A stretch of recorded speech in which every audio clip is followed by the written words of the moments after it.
और कुरान खुलता कब है? रमजान में, फिर पूरे रमजान तक बंद रहता है। फिर जब रमजान का महीना आएगा तब वो कपड़े से खुलेगा, धूल उस वक्त धूल साफ होगी, अपने जहेज के बर्तन रोज धोएगी, अम्मा की और बाप की तरफ से मिले हुए बर्तन रोज धोएगी। लेकिन कुरान जिस जुज़दान में लिपटा हुआ है उसको महीनों हो जाते हैं, उसको साफ करने की नौबत नहीं। जिस तरीके से बेनमाजी औरत बेनमाजी आदमी के साथ नहीं रह सकती, उसी तरीके से नमाजी शौहर के साथ बेनमाजी औरत नहीं रह सकती।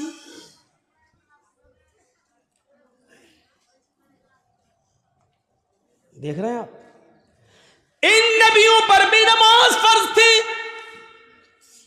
यह अलग बात है कि किसी नबी के ऊपर 2 रकात फर्ज थी, किसी नबी के ऊपर 4 रकात फर्ज थी, किसी नबी के ऊपर 3 रकात फर्ज थी, किसी के ऊपर 2 टाइम की थी, किसी के ऊपर 3 टाइम की थी, सुबह दोपहर शाम, और किसी के ऊपर 5 टाइम भी थी, किसी के ऊपर 4 वक्त की भी नमाज फर्ज थी।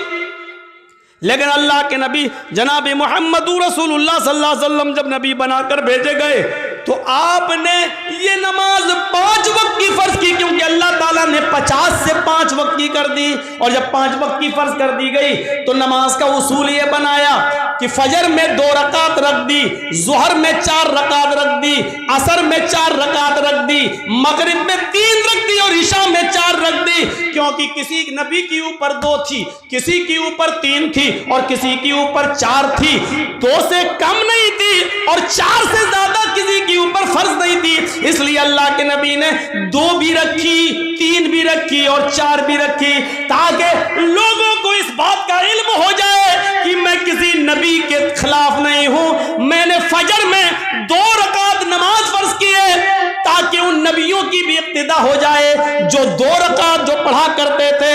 3 रकात भी मैंने मगरिब में रख दी है, क्योंकि कुछ नबियों पर 3 वक्त 3 रकात फर्ज थी, तो मैंने उनको की 3 रकात भी रख दी ताकि उस नबी की सुन्नत भी जिंदा हो जाए। और जिन नबियों पर 4 रकात फर्ज थी हमने जुहर, असर और इशा में 4 रकात फर्ज कर दी ताकि उस नबी की सुन्नत पर भी अमल हो जाए।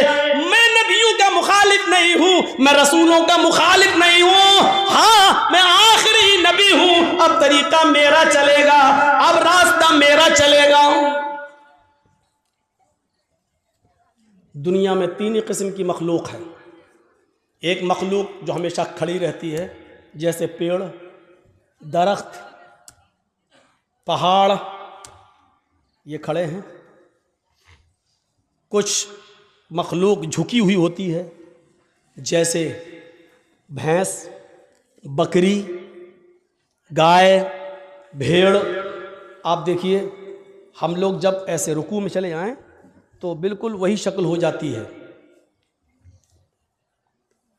और कुछ मखलूक ज़मीन से चिपकी हुई होती है, जैसे छिपकली, चूहा। दीवार पे भी चढ़ेगा तो चिपका हुआ होगा, ज़मीन पे होगा तो ऐसे होगा। ये 3 ही किस्म की मखलूक है, चौथी कोई किस्म नहीं है। और अल्लाह कहता है युसब्बिहु लिल्लाहि मा फिस समावाति व मा फिल अर्द, ज़मीन व आसमान की सारी मखलूक अल्लाह की तस्बीह बयान कर रही है, अल्लाह की हम्द व सना बयान कर रही है।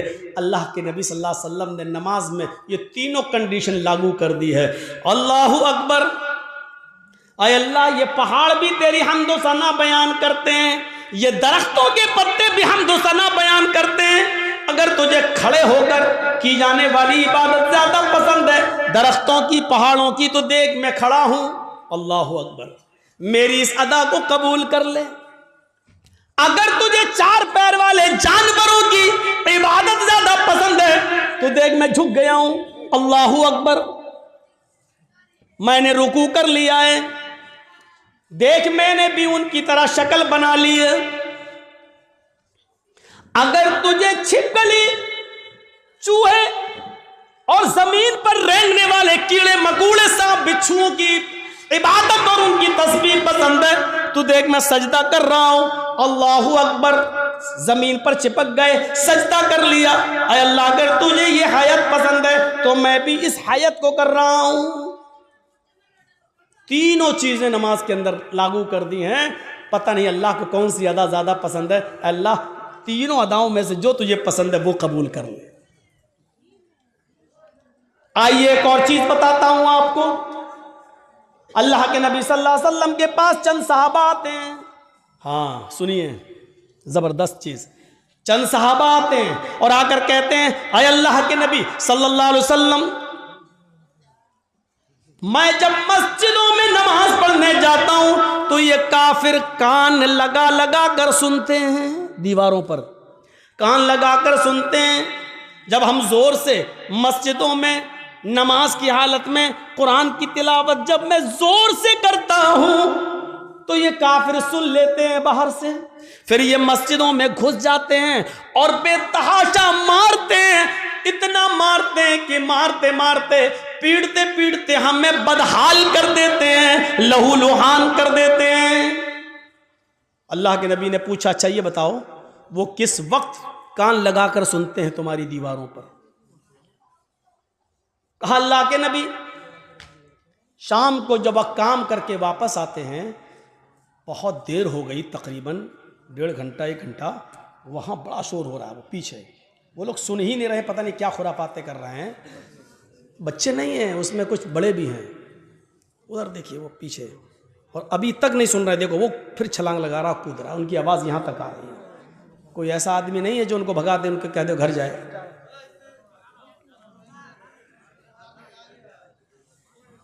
इतने शैतान बच्चे, इनके माँ बाप से पूछो, हमें हमारा दिल कहता है ये रात में पैदा हुए होंगे।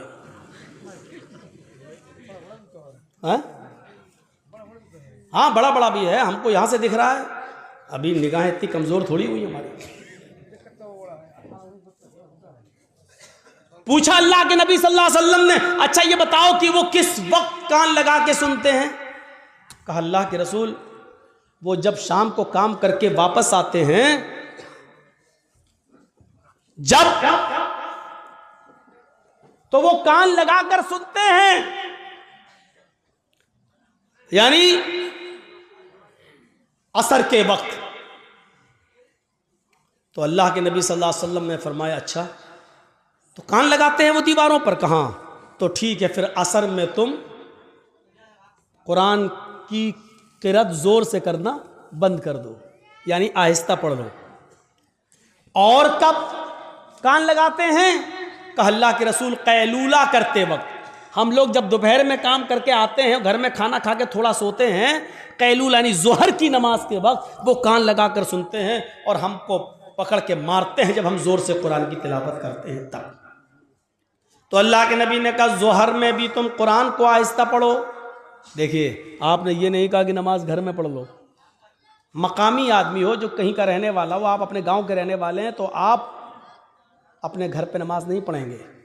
कोई मुसाफिर आदमी है, सफ़र से आया है, तो वो जहाँ ठहरा है, जहाँ रुका है, वो नमाज पढ़ सकता है अपने मकाम पर जहाँ वो ठहरा है, इसलिए कि उसको कसर में करना है, 2 रकात पढ़ना है। और मुसाफिर जोहर और असर एक साथ पढ़ सकता है, मगरिब और इशा एक साथ पढ़ सकता है, वो 2 नमाजें मिला सकता है, उसको गुंजाइश है, लेकिन मकामी आदमी को नहीं। अल्लाह के रसूल ने उनसे क्या कहा? अच्छा जोहर में मारते हैं और असर में मारते हैं? कहा तो ठीक है, जोहर में आहिस्ता पढ़ लो और असर में आहिस्ता पढ़ लो। अच्छा ये बताओ मगरिब में? का अल्लाह के रसूल वो बहुत देर से आते हैं, तो मगरिब में वो कान लगा के नहीं सुनते हैं। तो आपने फरमाया फिर मगरिब में कुरान की तिलावत जोर से करो। अच्छा इशा में? हाँ अल्लाह के नबी जब वो घर कारोबार करके खेती बाड़ी करके वापस आते हैं तो इशा में भी कान लगा के सुनते हैं। आपने हाँ तो वो इशा में भी नहीं सुनते हैं क्योंकि थके हुए होते हैं, खाना खाया और सो गए। मगरिब के बाद आते हैं, सुनते नहीं हैं, इसलिए आपने कहा मगरिब में पढ़ो जोर से। इशा की नमाज आप इतनी देर से पढ़ते हैं कि उनको नींद आ जाती है, वो इशा में भी नहीं सुनते, आपने फरमाया तो इशा में भी पढ़ो। अच्छा फजर में? कहा अल्लाह के नबी फजर में तो वो खुद ही घोड़ा बेच के सोते रहते हैं, तो आपने कहा फिर फजर में भी जोर से तिलावत करो। पहले ये 5 वक्त जोर से तिलावत होती थी, 5 नमाजों में जोर से पढ़ा जाता था अल्हम्दुलिल्लाह रब्बिल आलमीन। जब सहाबा ने शिकायत की कि अल्लाह के रसूल ये हमें मारते हैं, कानों में दीवारों पे कान लगाते हैं, सुन लेते पढ़ रहे हैं तो मारते हैं, पीटते इतना मारते हैं कि लहू लुहान हो जाते हैं। तो आपने कहा कब मारते हैं? कहा जोहर में। आपने कहा जोहर में आहिस्ता पढ़ो। कब मारते हैं? कहा असर में। असर में भी आहिस्ता पढ़ो। मगरिब में? कहा नहीं, जोर से पढ़ो। इशा में सो जाते हैं वो, जोर से पढ़ो। फजर में नहीं उठते हैं वो, जोर से पढ़ो। मेरे भाइयों, ये सिलसिला चलता रहा, बहुत दिनों तक ये सिलसिला चलता रहा, और इतने दिनों तक ये सिलसिला चला कि मक्का फतह हो गया। जब मक्का में कामयाबी मिल गई और नबी की हुकूमत आ गई, तब सहाबाए किराम ने फिर अर्ज किया। अब जो चीज बताना चाहता हूं वो सुनिए। अब सहाबा ने अर्ज किया, आए अल्लाह के नबी, जब हमारे हालात खराब थे, जब ये हमें मारते थे, पीटते थे, जिसकी वजह से आपने आहिस्ता पढ़ने का हुक्म दे दिया था जोहर में और असर में, अब तो ये मारते नहीं हैं, अब तो हुकूमत हमारे हाथ में आ गई, अब तो मक्का और मदीना की बागडोर हमारे हाथ में है, तो आए अल्लाह के नबी, हमें पहली वाली इजाजत दे दीजिए, अब हम फिर से 5 वक्त की नमाजों में जोर से तिलावत करें। भाई हालात अब खत्म हो गए, पहले हालात बुरे थे इसलिए आपने आहिस्ता पढ़ने को कह दिया, अब तो हमारे फेवर में है हालात, अब तो हमारे हक में है हालात, तो अब क्यों हम आहिस्ता पढ़ें, अब हम जोर से पढ़ेंगे। आपने कहा नहीं, नहीं, बिल्कुल नहीं। सहाबा ने कहा अल्लाह के रसूल, क्या ये वजह नहीं थी कि ये लोग हमें मारते थे इसलिए आपने आहिस्ता पढ़ने के लिए कह दिया था? आपने कहा वजह यही थी। कहा जब वो रीजन खत्म हो गया, जब वो वजह खत्म हो गई, तो अब जोर से पढ़ने की इजाजत क्यों नहीं दी जा रही है? अल्लाह के नबी ने क्या फरमाया? आपने फरमाया इसलिए कि बाद में आने वाले लोग जब ये सोचेंगे कि जोहर में, असर में आहिस्ता पढ़ने की इजाजत क्यों दी, और मगरिब में, इशा में और फजर में जोर से तिलावत क्यों की जाती है, जब ये बाद में आने वाले लोगों को पता चलेगा, जब वो इसकी हिस्ट्री पढ़ेंगे, जब वो हदीसें पढ़ेंगे, जब उनको मालूम होगा कि सहाबाए किराम मार खाते थे, इतना पीटे जाते थे कि उनकी चमड़ी उधड़ जाती थी, लहूलुहान हो जाते थे, इसके बावजूद उन्होंने नमाज नहीं छोड़ी, मारे खाई लेकिन नमाज पढ़ी, आहिस्ता पढ़ी लेकिन पढ़ी, नमाज छोड़ी नहीं है। जब उनको इस बात का इल्म होगा, तब उनको पता चलेगा कि सहाबाए किराम ने बड़ी से बड़ी मुसीबतें झेली हैं लेकिन नमाज नहीं छोड़ी है, नमाज तर्क नहीं की है, तो फिर वो भी नमाजी बन जाएंगे, वो भी नमाज के पाबंद हो जाएंगे। अब आपको अंदाजा है मेरे भाइयों, सहाबाए किराम मारे खाते थे, इतना पीटते थे कि उनकी चमड़ी उधर जाती थी, जिससे खून बहता था, लेकिन इसके बावजूद नमाज पढ़ रहे हैं। अल्लाह के रसूल ने कहा जोर से मत पढ़ो, आहिस्ता पढ़ो, लेकिन पढ़ो। नमाज ऐसी कंडीशन में भी माफ नहीं। हट्टे खट्टे तंदुरुस्त हैं और नमाज नहीं पढ़ते। और जुर्रत देखो, बहादुरी, हिम्मत तो देखो। अजान की आवाज आ रही है, कुछ लोग मस्जिद में नमाज के लिए जा भी रहे हैं, लेकिन कलेजा इतना बड़ा कि उन नमाजियों के सामने होटलों पे बैठ के चाय हम पी रहे हैं। हमारा दिल और हमारा कलेजा कितना मजबूत है। या अल्लाह, तेरा अजाब कैसे रुका हुआ है। इतनी बड़ी गलती अगर पुराने पिछले ज़माने की उम्मतों ने की होती तो अभी तक आग और पत्थर के अजाब से वो हलाक हो गए होते। अल्लाह रब्बुल आलमीन का अजाब हम पर आ क्यों नहीं रहा है? इसकी वजह क्या है? इतना बड़ा कलेजा। मस्जिद के सामने होटल के बाहर, मस्जिद के बाहर होटल पे बैठ जाए हम, और नमाज मस्जिद के अंदर हो रही हो, और हम मस्जिद के सामने से गुजर जाएं साइकिल लेकर और बाइक लेकर।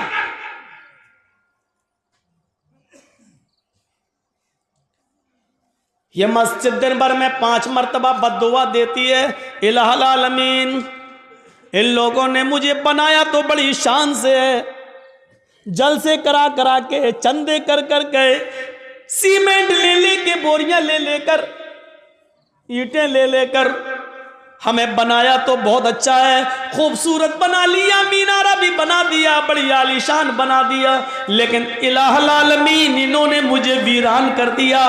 बनाने के बाद मुझे आबाद नहीं किया। आय अल्लाह, इन्होंने मेरा पेट नहीं भरा।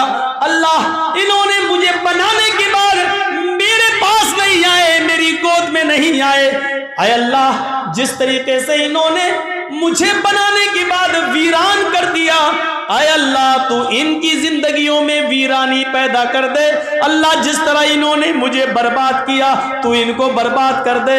अल्लाह जिस तरीके से इन्होंने हमें बना सवा कर दुरुस्त करने के बाद हमें भुला दिया है, आय अल्लाह तू इनको भुला दे। मेरे भाइयों, ये मस्जिदों की कई बद्दुआओं का नतीजा तो नहीं जो हमारे हालात ही है, जो हमारे हालात ही हैं। पहले जमाने में जब जंगें होती थी, नमाज का वक्त हो जाया करता था, बादशाह नमाज की हालत में बादशाह जंग की हालत में नमाज के लिए खड़ा हो जाता था। दूसरा बादशाह ये समझता था कि ये क्या हो रहा है, बताया ये नमाज पढ़ रहे हैं, अल्लाह को याद कर रहे हैं, अल्लाह से दुआ कर रहे हैं। वो बादशाह अपनी फौज लेकर भाग जाता था, ये कहते हुए कि जो कौम तीरों और तलवारों कि सायों में भी अपने रब को न भूलती हो तो उसका रब उसे कैसे भूल जाएगा।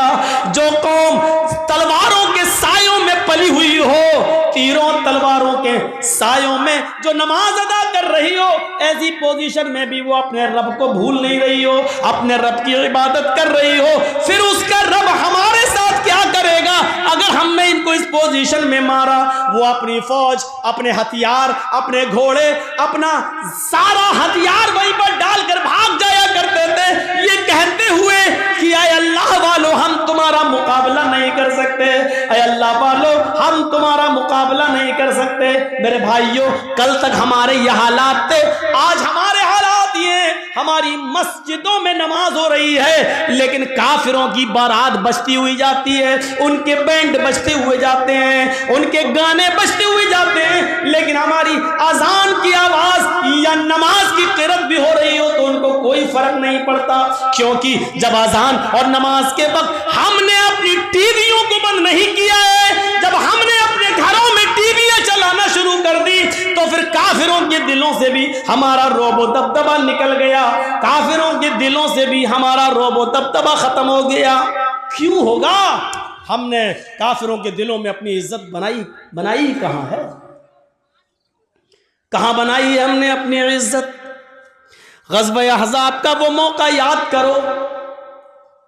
सुनो, सिर्फ एक नमाज थी, बस एक, वो भी अल्लाह के रसूल सल्लल्लाहु अलैहि वसल्लम नबी की एक नमाज, और वो भी छूटी नहीं थी, बस सिर्फ उसका असल वक्त निकल गया था। ग़ज़वा, जंग हो रही है, नाम है उस ग़ज़वे का ग़ज़वा अहज़ाब। और सुनो, कलेजा संभाल कर सुनो, दिल संभाल के सुनो इस वाक़े को। ग़ज़वा अहज़ाब, काफिरों की तरफ से तीर चल रहे हैं, मुसलमानों की तरफ से भी तीर चल रहे हैं।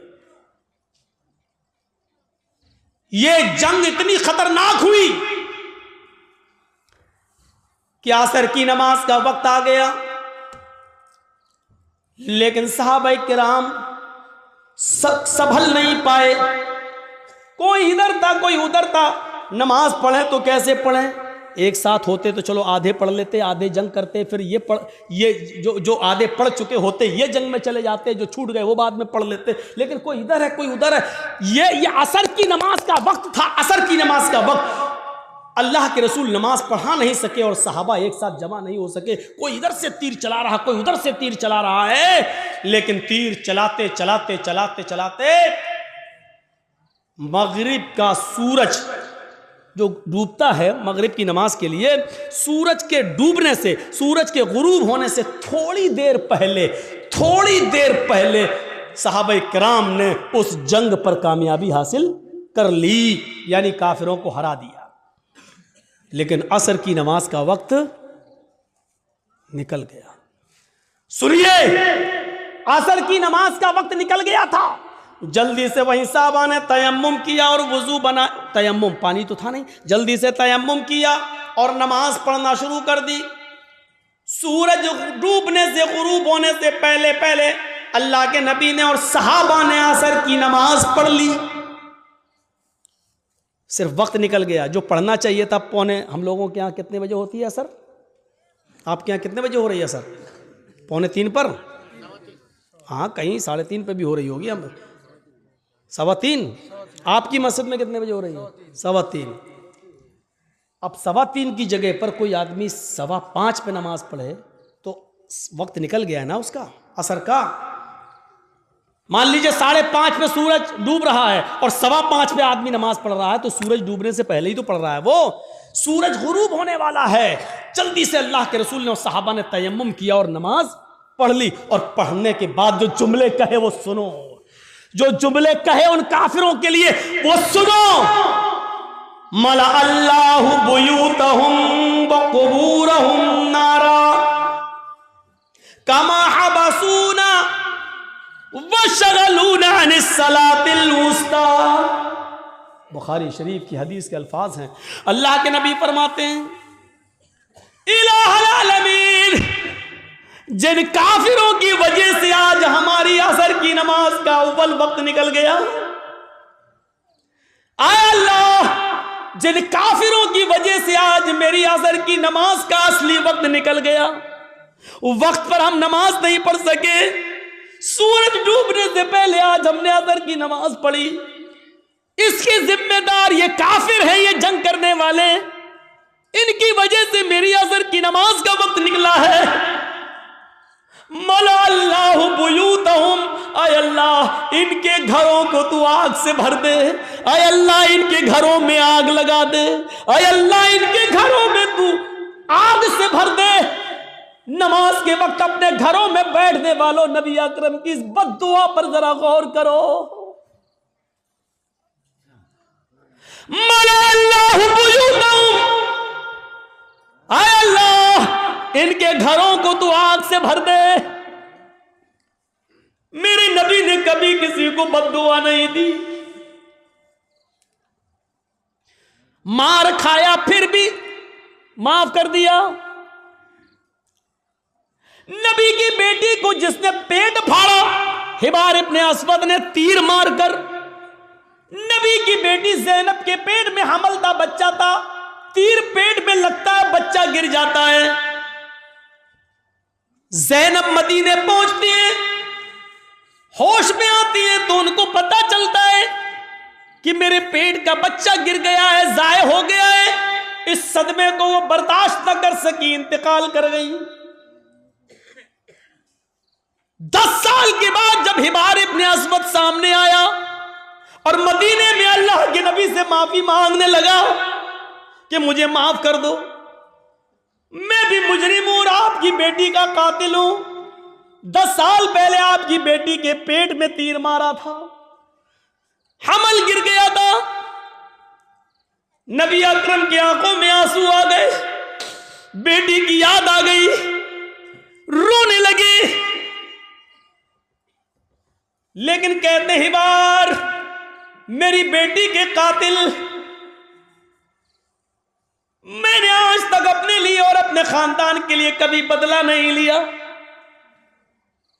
आज तूने माफी मांगी, जा, मैंने तुझे भी माफ कर दिया, जा जा जा हिबार, मेरी बेटी के कातिल, मैंने अपनी बेटी के कत्ल का खून माफ कर दिया। वो हमजा जो नबी का चचा, और हिंदा ने पेट फाड़ा, नाक काटी, कान काटा, जबान काटी, और इसी में धागा डालकर नाक, कान, जबान का हार बनाकर अपने गले में पहना। वो हिंदा जिसने हमजा का पेट फाड़ के कलेजा निकाला और चबाया, हिम्मत नहीं कर सकी उसको खाने की, थूक देती है।